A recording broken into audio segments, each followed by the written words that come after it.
Hola chicos, ¿qué tal? Hoy nos toca el modelo del 2021 de Galicia, parte de análisis, es decir, la parte de funciones. Así que, como sabéis, son dos problemas, vamos a empezar con el primero. Fijaos, en el apartado A me da una función y me dice qué relación tiene que existir entre A y B para que la función sea continua, o sea, me pide una relación entre A y B, y luego cuáles tienen que ser sus valores, o sea, cuáles tienen que ser los valores de A y B concretos para que además sea derivable. Con lo cual, vamos a empezar con la continuidad. Y como sabéis, una función es continua, una función como esta, dada a trozos, es continua, cuando es continua en cada uno de los trozos que la componen y cuando es continua en el punto donde cambia de un trozo a otro. Con lo cual, vamos a primero a analizar en el primer trozo el logaritmo de x es continua. ¿En dónde está definida? Bueno, pues la respuesta es sí, porque sabéis que el logaritmo no existe en 0 y en los negativos, pero como el 0 y los negativos aquí no están, porque el intervalo es el 0e, pero el 0 es abierto, nada, no pasa nada. En este trozo no hay ningún problema, porque esto es un polinomio, con lo cual, sea quien sea, a y b son números reales, con lo cual esto es un polinomio, así que de a a infinito está perfectísimamente definido, continuo y demás. Con lo cual, lo único que tenemos que hacer es calcular la continuidad en el punto donde cambia del primer trozo al segundo, es decir, en E.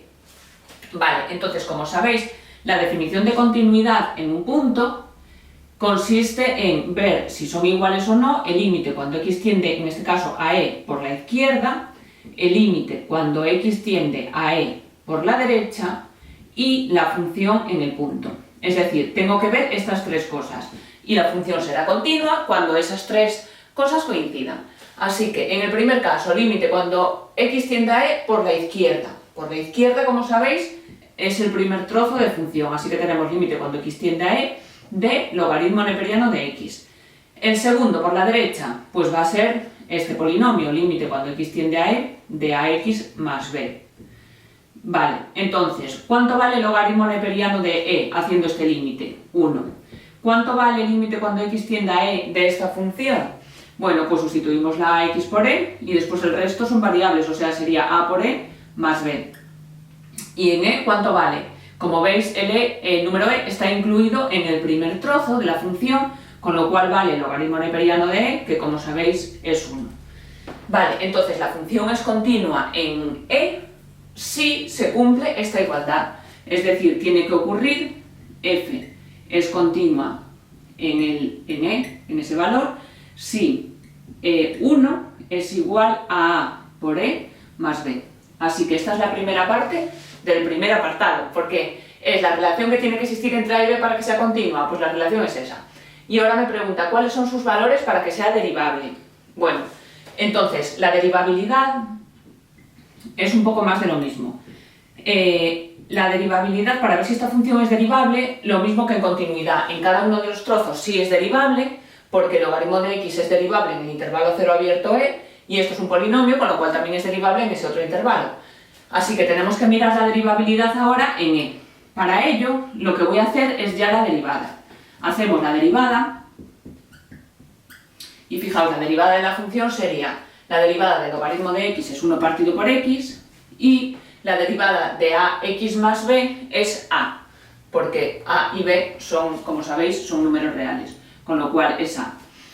Vale, aquí lo vamos a poner si x pertenece al intervalo 0e y lo voy a poner abierto porque todavía no sé si en e la función va a ser derivable o no. Y si yo lo cierro en e, significa que le estoy dando ya a la e un valor, a su derivada. Y no lo sé. Entonces, en la derivada se ponen abiertos los dos intervalos, ¿vale? Esto en el segundo trozo. Vale, ¿qué es lo que tenemos que hacer ahora? Bueno, pues para que sea derivable en e, tiene que ser derivable lo que se dice por la derecha y por la izquierda, es decir, la derivada en e por la izquierda debería ser igual a la derivada por la derecha en e. Y la derivada por la izquierda en e, fijaos, ¿quién es? Sería 1 partido por e. Y la derivada por la derecha, pues es a.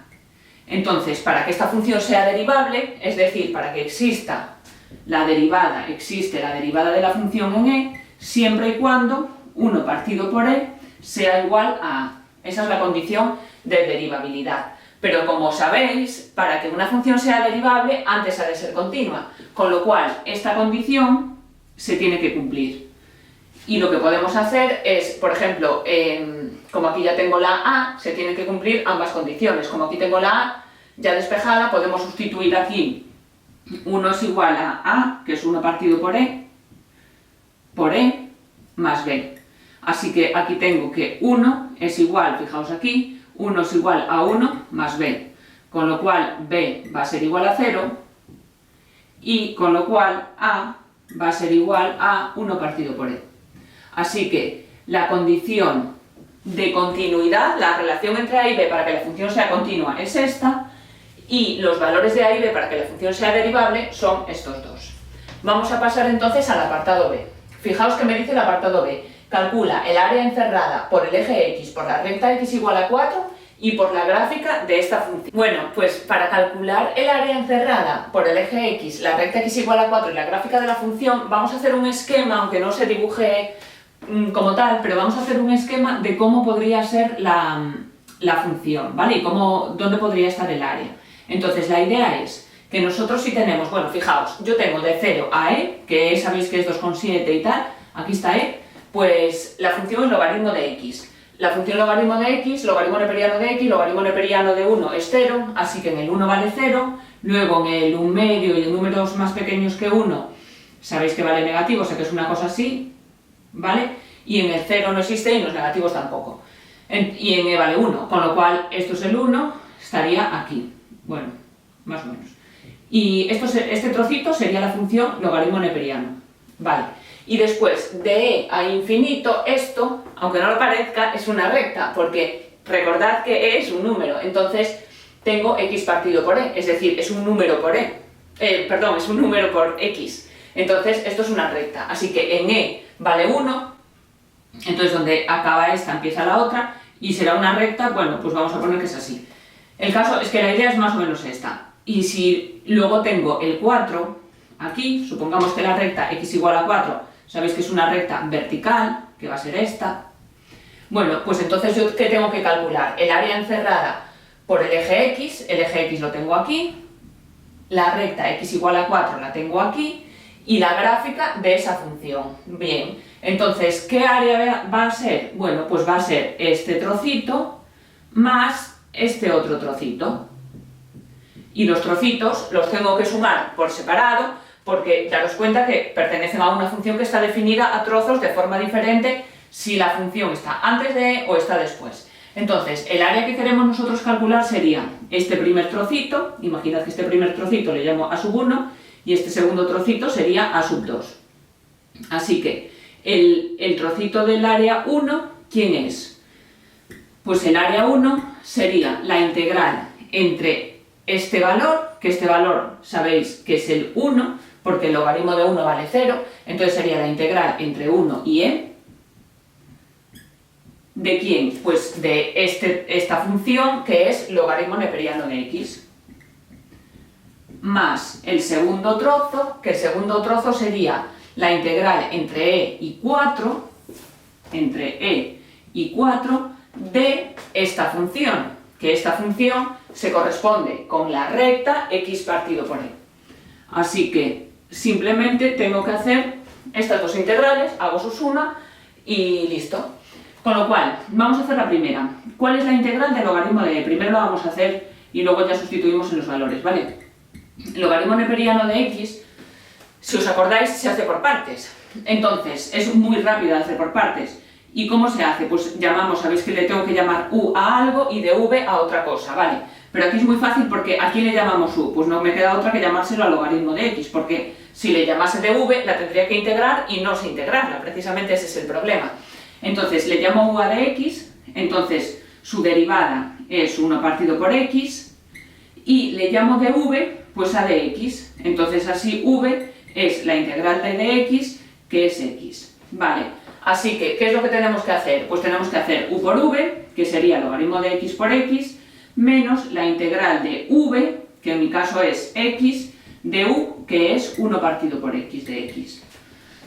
Y nada, hacer esta integral es muy fácil porque fijaos, voy a poner la X delante, ¿vale? Para que no haya confusiones, X por logaritmo de X, menos la integral, fijaos que estas dos x las puedo simplificar, y sería la integral de 1, y la integral de 1 es x. Entonces este es el valor de la integral del logaritmo de x. La voy a dejar aquí. Entonces ya tenemos que la integral del logaritmo de x es x por logaritmo de x menos x, pero como es una integral definida la tengo que hacer entre 1 y e. Vale, y ahora tenemos que hacer la siguiente integral. Y la siguiente integral es súper fácil porque, como digo, es un polinomio realmente. Es 1 partido por e, que 1 partido por e es un número que digamos que se puede sacar de la integral. ¿Os acordáis? Las constantes pueden salir de la integral por la integral de e, y la integral de e es x al cuadrado partido por 2. Pues ya la tengo hecha. Y ahora tendría que sustituirla entre esos dos valores, entre e y 4. Vale, pues ahora vamos a hacer, voy a borrar aquí, vamos a hacer la sustitución por los valores. Entonces, por un lado tengo que sustituir x logaritmo de x menos x en e, ¿vale? Pues e por logaritmo neperiano de e menos e, ¿vale? Y ahora menos, lo sustituyo en 1, sería 1 por logaritmo neperiano de 1 menos 1. Ya tengo la primera integral lista. Y ahora la segunda sería, lo sustituyo primero en 4, con lo cual sería 4 al cuadrado partido, voy a poner así, por 2e. Menos, y ahora lo sustituyo en e, y sería 1 por e cuadrado, o sea, e cuadrado, partido por 2e, ¿vale? Entonces ahora hacemos estas operaciones, fijaos que esto es súper rápido porque tengo e por logaritmo neperiano de e, pero es que el logaritmo neperiano de e es 1. Entonces, como esto es un 1, tendría e menos e, que es 0. Y aquí, mirad lo que tengo 1 por 0, que es 0. Entonces tendría menos 1, o sea 1. De momento aquí tengo un 1 nada más en todos estos dos paréntesis, ¿vale? Y aquí 4 al cuadrado entre 2, pues es 8 partido por e, o sea que tendría más 8 partido por e, y aquí simplificamos una e con una e y me queda menos e partido por 2. Y bueno, esto la verdad es que poco más se puede hacer, únicamente si queréis hacemos esta operación, pero vamos, tampoco tiene mucho interés. Hacemos 2 entre e es 2 por 8, 16 menos e cuadrado. Bueno, casi queda mejor como estaba antes. Entonces ese sería el área pedida ya. Vamos a hacer el segundo ejercicio. Este es el segundo ejercicio. Bueno, este es el apartado A, falta el apartado B, que no lo voy a hacer porque es teoría, porque el apartado B dice enuncie los teoremas de Bolzano y Rolle. Así que eso es cuestión de estudiárselo y ya está. Pero el apartado A sí que lo vamos a hacer. Y mirad, dice, de entre los triángulos rectángulos contenidos en el primer cuadrante, que tienen un vértice en el origen, otro sobre esta parábola, un cateto sobre el eje X y otro paralelo al eje Y. Obtenga los catetos y la hipotenusa de aquel de área máxima. Claro, así leído parece un poco buf, pero no lo es. Vamos a hacerlo despacio a ver qué pasa. Lo primero, vamos a intentar dibujar un poco la situación para saber de qué estamos hablando, ¿vale? Y como interviene aquí esta parábola, casi vamos a empezar dibujándola primero y luego vemos poco a poco cómo sería el posible triángulo y tal. Entonces, primero, yo tengo esta parábola. Vamos a intentar dibujarla como... A ver, ¿cómo se dibuja una parábola? Bueno, pues primero yo sé que el coeficiente A, ¿vale? Como A, que es el coeficiente de la x cuadrado, es negativo, pues sabemos que la parábola va a ser así. Eso es lo primero, va a estar para abajo. Esta es muy fácil además. Y luego para los puntos de corte, pues fijaos, los puntos de corte con el eje X, bueno, pues súper rápido se pueden hacer, porque el eje X es la recta y igual a 0, entonces lo único que tengo que hacer es igualar a 0 esto. Así que me queda 4x al cuadrado igual a 0, así que como veis, x es igual a más menos 2. Así que los puntos de corte con el eje X van a ser el 2, 0 y el menos 2, 0. Ahora lo dibujamos. Con el eje Y, bueno, pues tengo que sustituir x igual a 0 aquí, porque el eje Y, sabéis que es la recta, x igual a 0. Vale, pues lo sustituyo y me queda y igual a 4, solo. Entonces, el punto de corte con el eje Y, bueno, pues es el 0, 4, y ya digo, con el eje X sería dos puntos, el 2, 0 y el menos 2, 0. Vale, y por último, si yo hago el vértice, fijaos, el vértice, sabéis que la coordenada x del vértice es menos b partido por 2a. ¿Quién es menos b? Pues 0. Y partido por 2a es menos 2, pero vamos, que esto, la x es 0. Y si la x es 0, ¿cuánto vale la y? Bueno, pues tendríamos que sustituir la x0 aquí, pero como podemos ver, justo coincide con el punto de corte con el eje y. Entonces la parábola de la que están hablando es esta parábola. Sería una parábola que tiene Cortes con los ejes, fijaos, con el eje X es el 2, 0 y el menos 2, 0, o sea que si aquí tengo el menos 2 y aquí tengo el 2, pues sé que se corta ahí. Y después, con el eje Y se corta en Y igual a 4. Y por ser la A negativa, es hacia abajo, con lo cual, si esto es el 4, bueno, pues sería una parábola de esta manera. Pues esa es la parábola de la que me hablan. Bueno, vamos a seguir leyendo el problema, a ver cómo lo podemos resolver. Y dice, de entre los triángulos rectángulos contenidos en el primer cuadrante, vale, primera cosa que sabemos, el primer cuadrante, sabéis que es aquel que tiene la X y la Y positiva, o sea que es este trozo que está aquí. Vale, ya una cosa más que sabemos. Que tienen un vértice en el origen, vale, pues si tienen un vértice en el origen, significa que el triángulo que estoy buscando tiene un vértice en el origen. Otro sobre la parábola, vale, pues otro sobre la parábola.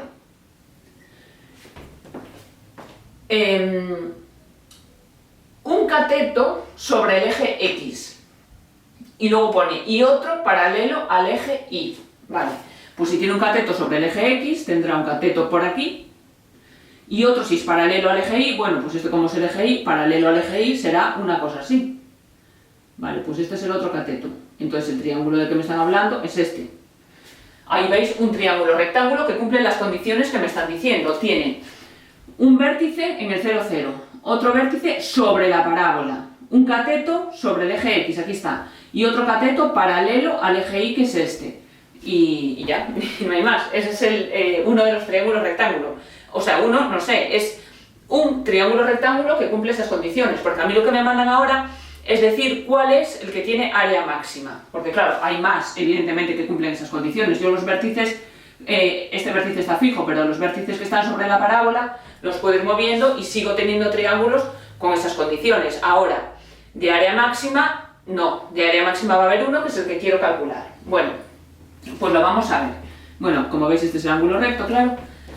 ¿Y qué es lo que tenemos que hacer? Pues tenemos que construir una función, que en este caso es súper fácil, porque es la función área, y área de un triángulo la sabe hacer todo el mundo, que es base por altura entre 2.